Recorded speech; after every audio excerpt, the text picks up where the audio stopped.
Hello, good evening all of you. हमने बेटा last class में क्या अभी तक पढ़ रखा है, नंबर सिस्टम वगैरह। हाँ, तो हमने नंबर सिस्टम अच्छे से कर रखा है, ठीक है। अब नंबर सिस्टम में एक क्वेश्चन और आते हैं रिलेटेड आपके एपी से, अर्थमेटिक प्रोग्रेशन, ठीक है। इससे 2 या 4 क्वेश्चन, 4 तो नहीं कहेंगे, 2 या 3 क्वेश्चन रखे होते हैं। है ये नंबर सिस्टम का एक पार्ट ही कह सकते हो, ठीक है।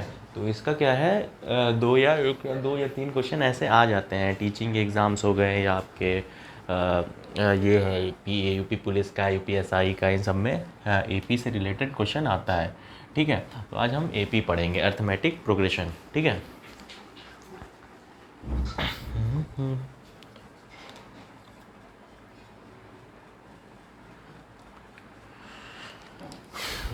तो आज हम क्या पढ़ेंगे बच्चे, एपी, ठीक है। अर्थमेटिक प्रोग्रेशन, एपी बोलते हैं शॉर्ट में, ठीक है। लिख लेते हैं, चलो साइड में।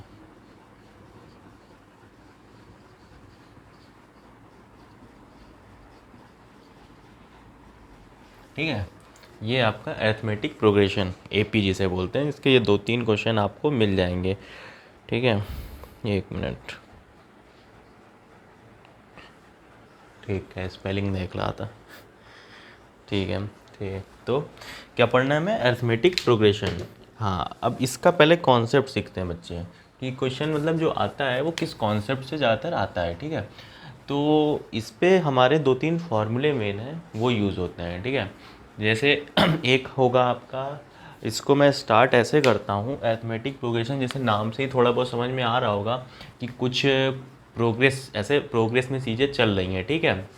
हाँ, तो ये इसका यहाँ पे मतलब जो होता है मेन, वो सीरीज़ से होता है, ठीक है। कोई सीरीज़ बन रही है, ठीक है। तो एपी जो होती है वो खुद एक सीरीज़ के फॉर्म में होती है। यहाँ पे आपका कोई एक टर्म होगा, यहाँ पे टर्म होगा, यहाँ पे टर्म होगा, यहाँ पे टर्म होगा, ठीक है। मान लो यहाँ पे कुछ ए लिखा है, ठीक है, ये बी लिखा है, ये सी लिखा है, ये डी लिखा है, ऐसे टर्म होंगे और सीरीज़ बनती चली जाएगी, ठीक है बच्चे। बट एक चीज़ ये होगा इस एपी का, जो एक मतलब कॉन्सेप्ट है या कह सकते हो जो इसकी ज़रूरत है, वो ये है कि यहाँ पे अगर बी से आप ए को माइनस करो, ठीक है, या सी से आप बी को माइनस करो, तो ये दोनों जो वैल्यूज़ आएंगी ये इक्वल आना चाहिए। ये एपी का रिक्वायरमेंट है कि अगर कोई सीरीज़ एपी में है तो उसकी ये क्या है, ये रिक्वायरमेंट है कि अगर हम बी से सी को माइनस करें तो ये किसके बराबर होना चाहिए, सी से बी को माइनस करने पर, ठीक है।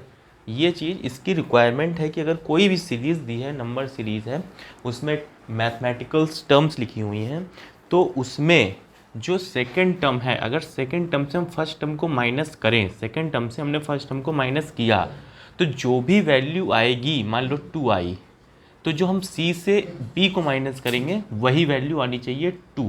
तभी हम कहेंगे कि ये जो सीरीज़ है ये किस में है, एपी में है बच्चे, ठीक है। तो ये इसका सबसे बड़ी रिक्वायरमेंट है। और इस टर्म को हम क्या बोलते हैं, इस टर्म को हम बोलते हैं डी।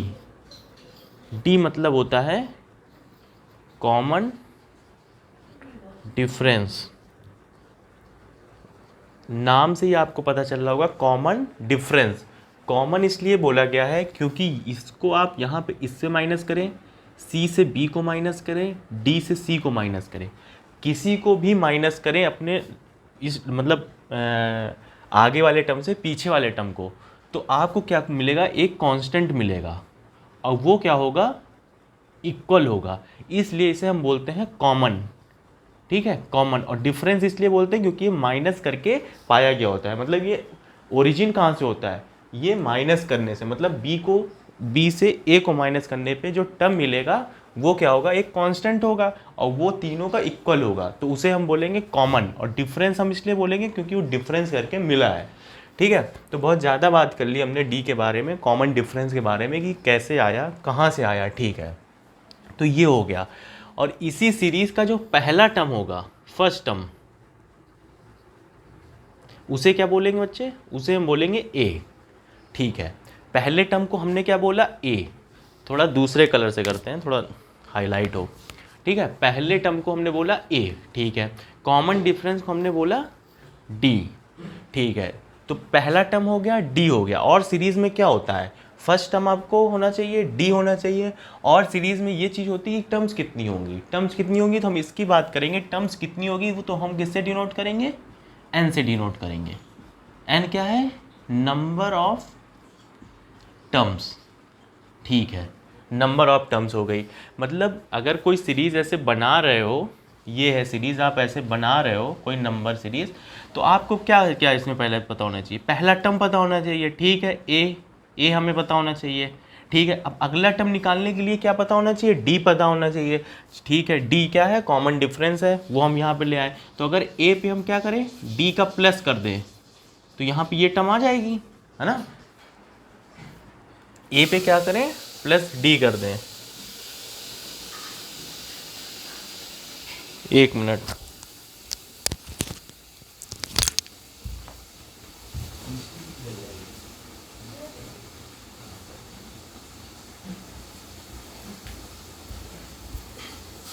सॉरी।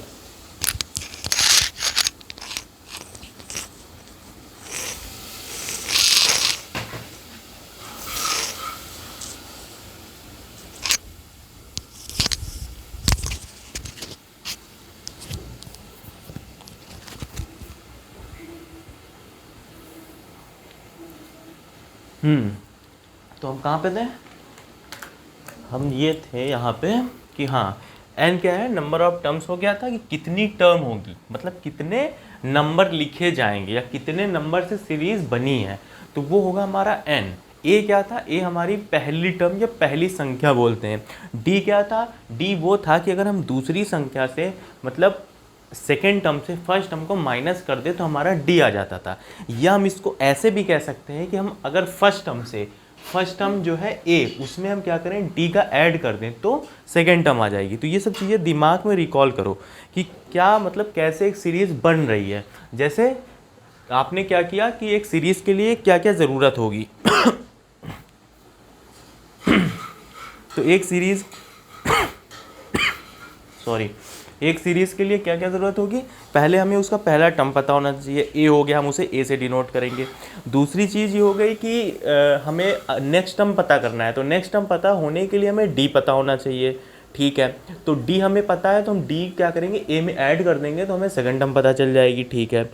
अब नंबर ऑफ टर्म्स, कितनी टर्म तक ये बनेगी एपी, उसके लिए स्मॉल एन डिनोट करते हो, स्मॉल एन पता होना चाहिए।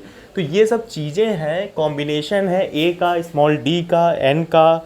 और इसके बाद, इन सब के बाद एक टर्म आएगा, वो मैं अभी बताता हूँ क्योंकि इसमें जगह नहीं है, उसको लिख दूंगा तो कोई मतलब नहीं है, ठीक है।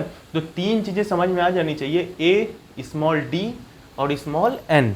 स्मॉल ए फर्स्ट टर्म, पहली संख्या, स्मॉल डी कॉमन डिफरेंस, मतलब दो टर्म के बीच का कितना अंतर है, और स्मॉल एन वो क्या है, नंबर ऑफ टर्म्स। तो ये तीन चीज़ें, तीन सिंबल ये यहाँ से पता हो गए, ठीक है।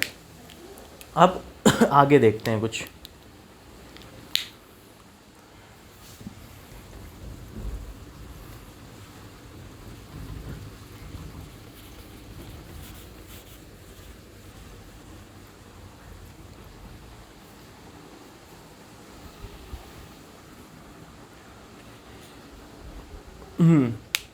तो आगे क्या था, आगे ये था कि हमें क्या क्या पता चल गया था, हमें ए पता चल गया, हमें स्मॉल डी पता चल गया, हमें स्मॉल एन पता चल गया। ए क्या था, फर्स्ट टर्म, डी क्या था, कॉमन डिफरेंस, और स्मॉल एन क्या था, number of terms, number of term. तो ये तीन चीज़ें बच्चे जो हमें यहाँ से पता चल गई कि क्या क्या होता है। अब जो हमारा फॉर्मूला है बच्चे, वो फॉर्मूला क्या है हमारा, A N is equal to A plus N minus one into D. अब आपको ये होगा कि ये फॉर्मूला कहाँ से आया, इस फॉर्मूले का यूज़ क्या है, ए एन क्या है, ठीक है। बाकी चीज़ें तो आपको पता है, ठीक है, लेकिन ए एन क्या है। तो ए एन को बताने से पहले क्वेश्चन अराइज होता है कि हम इस फॉर्मूले का यूज़ करते क्यों है, ठीक है। तो इस फॉर्मूले का यूज़ बच्चे इसलिए करते हैं कि जैसे आपके पास कोई सीरीज़ दी है, ये सीरीज़ दी है, ठीक है। आपको फर्स्ट टर्म तो पता है क्या है, ए है। कॉमन डिफरेंस पता है कि अगर इसको इससे माइनस कर देंगे तो क्या आ जाएगा, स्मॉल डी आ जाएगा।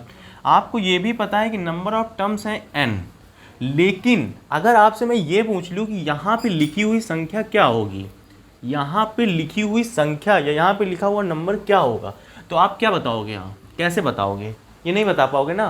तो इस नंबर को जानने के लिए यहाँ पे ये फॉर्मूला आया कि यहाँ पे जो नंबर लिखा हुआ होगा, मतलब nth प्लेस पे, nth प्लेस, ये आपकी कौन सी प्लेस होगी, nth प्लेस। बेटा एपी में जो सबसे बड़ी चीज़ होती है वो बोलना और चीज़ों को समझना या क्वेश्चन को फील करके समझ लेना, सबसे बड़ी चीज़ ये है, ठीक है, कि कैसे क्वेश्चन समझेंगे, सबसे बड़ी चीज़ है इसमें। क्योंकि इसमें n जो होता है वो ऐसे यूज़ होता है, कभी nth प्लेस आ जाएगा, कभी n नंबर आ जाएंगे, तो ये n का बहुत बड़ा रोल होता है। तो n को बहुत अच्छे से दिमाग में बैठालना है, ठीक है। तो क्या बैठालना है कि nth प्लेस पे यहाँ पे जो वैल्यू लिखी होगी वो क्या होगी। ये नंबर ऑफ टर्म्स हमें पता चल गए, मान लो small n is equal to 12 है, 12 नंबर है यहाँ पे, लेकिन 12वीं प्लेस पे यहाँ पे वैल्यू क्या लिखी है ये नहीं पता है ना, और ये पता चल भी नहीं सकता है, ऐसे कैसे तुम निकालोगे। तो इसके लिए ये फॉर्मूला आया था कि A12 हम कैसे निकालेंगे। मान लो n क्या है, स्मॉल n 12 है, नंबर ऑफ टर्म्स आपकी 12 है, लेकिन वो 12th प्लेस पे क्या लिखा हुआ है या क्या वैल्यू है ये कहाँ से निकालेंगे। तो इसके लिए an या 812 यूज़ हुआ, तो उसके लिए ये फॉर्मूला था। उसके लिए डायरेक्ट आप a रख देंगे, n आपको पता है नंबर ऑफ टर्म्स कितनी है, और स्मॉल d रख देंगे, तो यहाँ पे ये पता चल जाएगा कि 12th प्लेस या जो भी नंबर ऑफ टर्म्स है वहाँ पे जो भी आपको निकालना है वहाँ पे जो लिखी हुई संख्या है वो क्या है, ये याद रखना है। दो चीज़ें इसमें बेटा याद रखने वाली चीज़ें हैं दिमाग पे होनी चाहिए, एक है n और एक है nth टर्म, ठीक है। इसको हटा के बहुत अच्छे से ये चीज़ फिर से क्लियर करते हैं, n और nth टर्म। ये क्वेश्चन भी जब आएगा आपको तो आपको उसमें भी ये चीज़ देखनी होगी कि स्मॉल n दिया है या nth टर्म दिया है। ये दो चीज़ें हैं, बहुत बहुत मतलब बेसिक्स हैं, लेकिन ध्यान नहीं देता कोई इस पर। एक होता है स्मॉल n, ठीक है, ये है नंबर ऑफ टर्म, जैसे 1 2 3 4 5 6, यहाँ पे कितनी है नंबर ऑफ टर्म्स, 1 2 3 4 5 6, तो स्मॉल n की वैल्यू क्या हो गई बच्चे, 6 हो गई। लेकिन अगर यही पूछ ले कि nth टर्म यहाँ पे क्या लिखा है, मतलब ये जो nth टर्म है आपकी, ये nth टर्म ही तो बोलेंगे, first term, second term, third term और nth टर्म, या बोल सकते हैं n की वैल्यू अगर पता है 6, क्या है 6 टर्म, तो यहाँ पे क्या हो सकता है 6th टर्म आपकी क्या है। अब यहाँ पे यही क्वेश्चन होगा कि 6th टर्म क्या है आपकी, ये तो पता है आपको कि टर्म्स कितनी है 6 हैं, टर्म्स कितनी है 6 हैं, जो कि स्मॉल n है, स्मॉल n 6 है, जो कि क्या है टर्म्स है। इसको दोनों तरह से लो कि टर्म्स जो हो गई, टर्म्स ये दिमाग में बैठ जाना चाहिए, जो टर्म्स हो गई वो नंबर होता है 1 2 3 4 5 6, लेकिन जो nth टर्म होता है वो वहाँ पे लिखा हुआ नंबर होता है। जैसे पूछा 6th टर्म, तो जो यहाँ पे लिखा होगा वो होगा, लेकिन अगर उसकी बात की स्मॉल n की तो वो इनको गिनेंगे कि 1 2 3 4 5 6। तो आपको हमेशा याद रखना n और an, nth टर्म, इसको क्या बोलते हैं nth टर्म। nth टर्म का मतलब होता है कि nth जो टर्म है वहाँ पे लिखा क्या है, वो डिजिट क्या है, वो वैल्यू क्या है, समझे। तो इसको ऐसे पढ़ना है। आई थिंक बहुत सही से समझ में आ गई होगी चीज़ कि स्मॉल n और an में क्या अंतर है, स्मॉल n और an में अंतर क्या है। स्मॉल n है जितनी वैल्यू है, मान लो कितनी टर्म्स हैं 6 टर्म्स है तो 6, लेकिन an क्या है, an वो है जो 6th प्लेस में लिखी हुई वैल्यू है। ये 6th प्लेस है, 6th प्लेस में क्या लिखा है मान लो 100, तो यहाँ पे an क्या हो जाएगा 100, समझे बच्चा। तो ये बहुत बड़ी चीज़ है n और an समझना।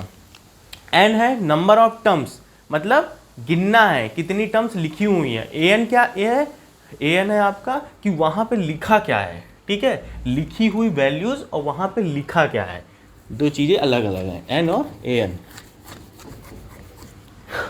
आई थिंक n और an में काफ़ी कुछ हो गई बातें, तो अब n और an के आगे भी बढ़ते हैं। जो फॉर्मूला था उसका यूज़ और उसके क्वेश्चंस कैसे आते हैं। फॉर्मूला क्या था हमारा, an is equals to a plus n minus 1 into D. अब यहाँ पे एक एक चीज़ लिखते हैं। nth टर्म, a क्या है फर्स्ट टर्म, n क्या है, नंबर ऑफ टर्म। अब देखो दोनों चीजें हैं, नंबर ऑफ टर्म कितनी संख्याएं हैं, 1 2 3 4 5 6, 6 में पहुंच गए, वहां पे क्या लिखा है वो an हो जाएगा, समझ गए। तो नंबर ऑफ टर्म्स, d क्या है, कॉमन डिफरेंस। ठीक है, इसको लिखना हो एक बार लिख लो कि first term, number of terms, common difference, ये सब ये चीज़ें होती हैं।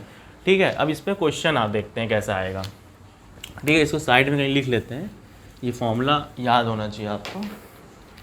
यहाँ पे लिखते हैं a + n-1 इंटू डी। अब इस फॉर्मूले के यूज़ के क्वेश्चन कैसे आएंगे आप पे, ठीक है। तो ये सुपर टेट में आया हुआ क्वेश्चन है, वो करते हैं सबसे पहले, ठीक है।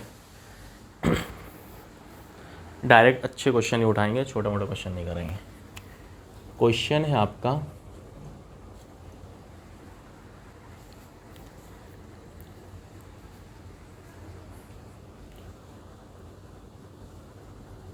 Which term of the AP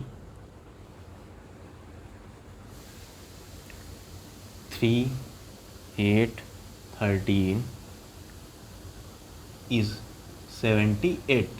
सबसे पहले मैंने क्या बोला था आपसे, ऑप्शन जो है आपके 14 16 15 17, ये आपके ऑप्शन है।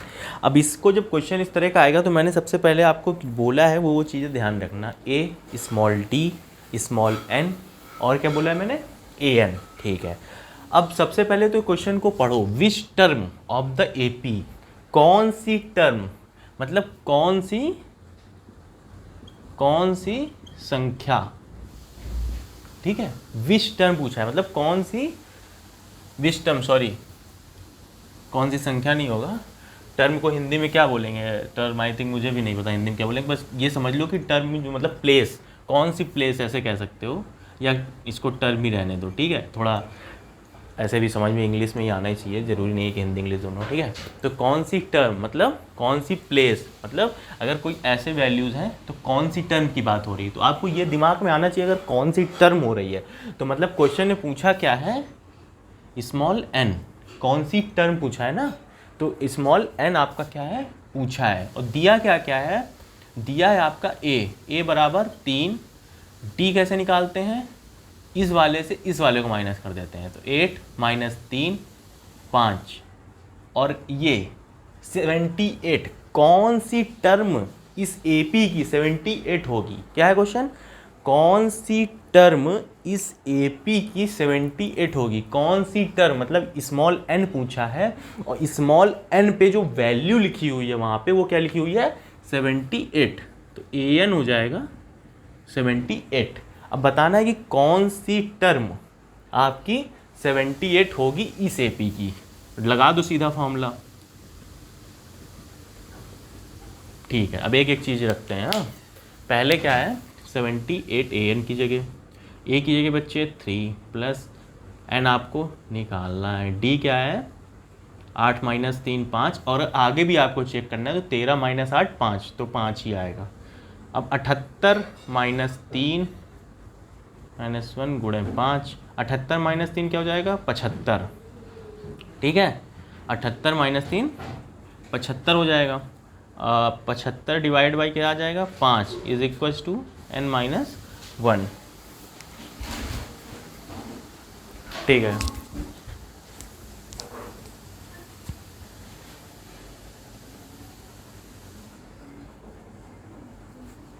अठहत्तर क्या था 3 75, हाँ 5 एकम 5 6 7 50 25, तो यहाँ से क्या आया n-1 आपका आ गया 15, तो n इक्वल्स टू बच्चे क्या आ जाएगा 16, उधर जाएगा ना एक, तो 15 + 1 16, तो आंसर क्या हो गया 16। ये आपका सुपर टेट में क्वेश्चन आया हुआ है, ठीक है, कि which term of the AP, कौन सी इस AP का कौन सा टर्म 78 होगा।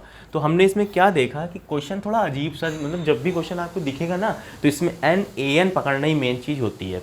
और आपको ट्रिक के लिए एक बहुत बढ़िया चीज़ बता दूं कि an हमेशा ज़्यादातर बड़ी वैल्यू होती है, अगर बड़ी वैल्यू कोई होगी तो वो an ही होगी, ज़्यादातर यही होता है, और n जो होती है वो छोटी वैल्यू होती है, लेकिन यहाँ पे 78 78 एक बड़ी वैल्यू है, मतलब सिंगल डिजिट में। n ज़्यादातर स्मॉल n जो होगा वो सिंगल डिजिट में होगा, बट ऐसे आपको करना नहीं है। आपको जब सब कॉन्सेप्ट पता है तो वैसे करना है, बट एक रेयर केस बता रहा हूँ कि बिल्कुल नहीं समझ में आ रहा, तो स्मॉल n जो होगा ज़्यादातर इस छोटी वैल्यू ही होगी। इतनी बड़ी वैल्यू, क्योंकि 78 मतलब 78 का मतलब समझ रहे हो 77, फिर उसके बाद 78 आएगी वैल्यू, और 78 वैल्यू में क्या लिखा होगा वो होगा तुम्हारा A78। तो इस तरह का क्वेश्चन नहीं होगा कि स्मॉल n इतना बड़ा हो, ठीक है, वो AN ही होता है। ठीक है बच्चे, तो ये चीज़ आपने देखी कि कौन सी टर्म पूछी थी, कौन सी प्लेस में ये लिखा होगा। इसको ऐसे समझो कि कौन सी प्लेस में, इस AP की कौन सी प्लेस में 78 या 78 लिखा होगा। ठीक है, तो इसके लिए हमें क्या निकालना था, स्मॉल n मतलब इस टर्म पे जब हम पहुँचेंगे, मतलब यहाँ पे जब हम कहीं पहुँचेंगे, ये कोई AP चली आ रही है और जब यहाँ पे हम कहीं पहुँच जाएंगे तो वहाँ पे 78 लिखा होगा। तो ये हमें पूछा था कि कौन सी होगी, तो हमें ये पता चल गया 16 नंबर पे। तो मतलब 1 2 3 4 5 या इस तरह चलेंगे, जब 16 यहाँ पे आ जाएगा वहाँ पे 78 लिखा होगा आपका। ठीक है बच्चे, तो ये इतना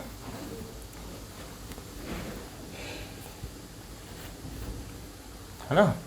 अब दिख रहा होगा कि कौन सी प्लेस पे 78 लिखा होगा, तो 16वीं प्लेस पे 78 लिखा होगा। अब एक क्वेश्चन और करते हैं, ये भी सुपर टेट का क्वेश्चन है।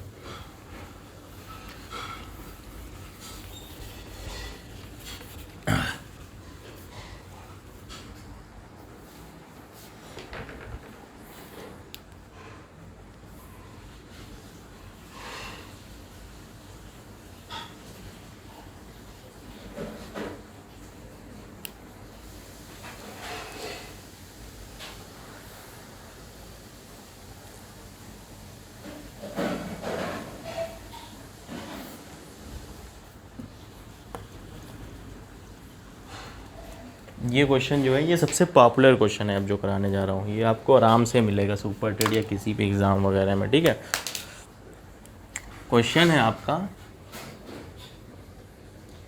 How many multiples of 4 lie between 10 and 250। ठीक है, ठीक है बच्चे। तो हाँ, ये क्या है, how many multiplies of 4 lie between 10 and 250।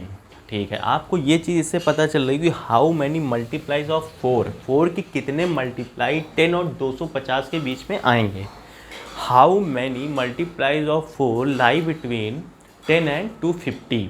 तो मतलब 10 है एक नंबर आपका, एक नंबर है 250, इसके बीच में 4 के कितने मल्टीप्लाइज आएंगे। मतलब आपसे क्या पूछ रहा है वो, मतलब उसने आपको ए भी दे रखा है, सॉरी ए नहीं, एक लिमिट दे रखी है, ये लिमिट होती है, ए इसे नहीं कहेंगे, ए हमें बनाना पड़ेगा, वो बात की बात है।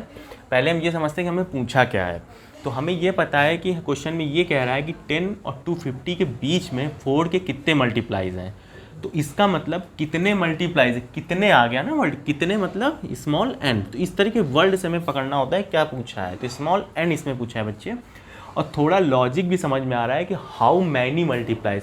ए एन तो ऐसा होगा नहीं कि बहुत सारे होंगे, ठीक है, हाउ मैनी मल्टीप्लाइज, कितने मल्टीप्लाइज हैं, तो स्मॉल एन हम उससे डिनोट करेंगे। ठीक है, ये हमको पूछ रखा है। ठीक है, how many multiplies of 4 lie between 10 and 250।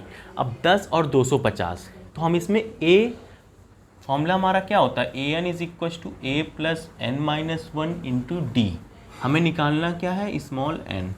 हमें पता क्या नहीं है, ए भी नहीं पता, डी हमें पता है, क्योंकि अगर 4 के मल्टीप्लाइज आप लिखेंगे तो 4 के डिफरेंस में ही आएंगे।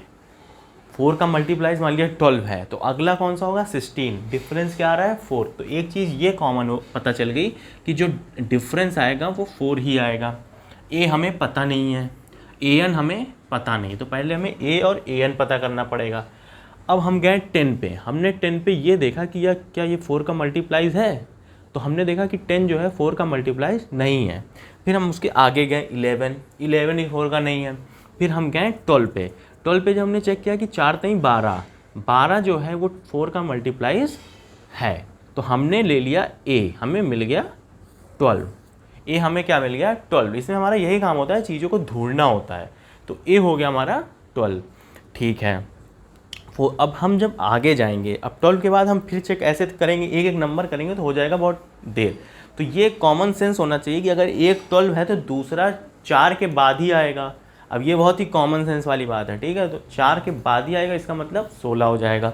तो 12 के बाद अगला नंबर मतलब A2 जो होगा वो क्या होगा 16 होगा।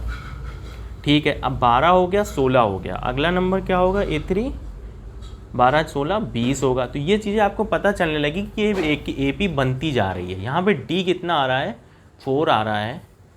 ठीक है, ये कॉमन हो गया कि A हमें पता चल गया, D पता चल गया, N निकालना है, लेकिन AN भी पता होना चाहिए, क्योंकि जब 4 अननोन है तो 3 चीज़ें पता होंगी तभी एक निकलेगा। तो AN अब कैसे पता चले? AN को पता करने के लिए बच्चे 250 पे जाएंगे हम, क्योंकि 250 तक ही दिया है कि 250 के बीच में है, तो हम 250 पे गए। हमने देखा क्या ये इसका मल्टीप्लाइज है, 4 छंग 24, जीरो नहीं हो रहा। फिर हम 249 में गए, लास्ट में 9 है, 4 का मल्टीप्लाइज नहीं होगा, ये डिविजिबिलिटी में पढ़ा चुके हैं। अब उसके बाद आया 248, 248 4 छंग 24, क्या है 248, 4 छंग 24, 4 दूनी 8, 62। तो ये है 4 का। तो हमें AN भी मिल गया यहाँ से। AN क्या मिल गया हमें? AN क्या मिल गया बच्चे?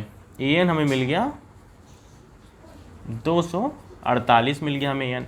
अब हमें 3 चीज़ें मिल गई हैं, 4 अननोन हैं, 3 चीज़ें हमें मिल गई हैं, उठा के रख देना है।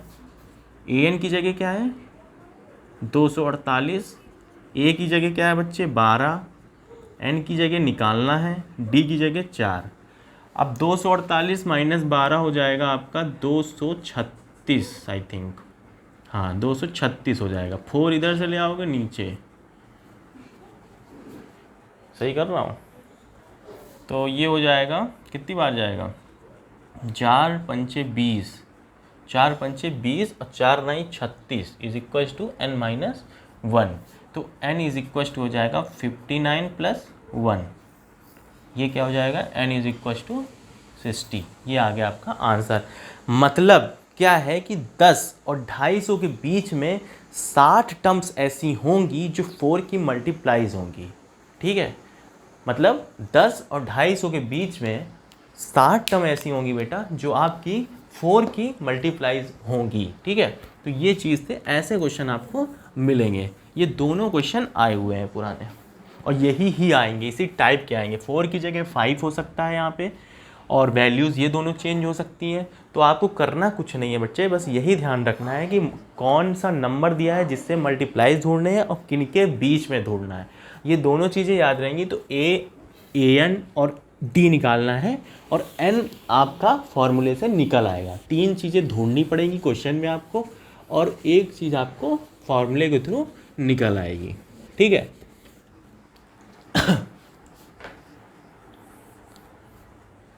ठीक है।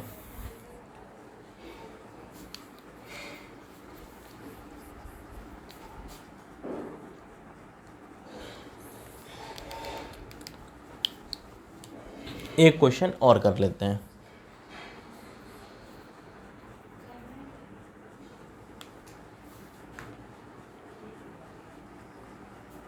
ये आज रहने देते हैं, आज AN का ही, आज nth टर्म का आपने पढ़ा है सिर्फ, क्या AP में nth टर्म तक का पढ़ा है, nth टर्म।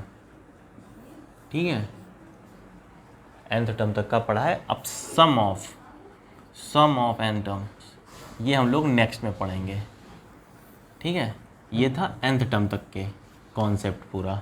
अब अगले में हम लोग पढ़ेंगे सम ऑफ n टर्म्स क्या होता है। अभी भी मैं पढ़ा देता, बट मेरे फ़ोन पे पता नहीं क्या प्रॉब्लम है।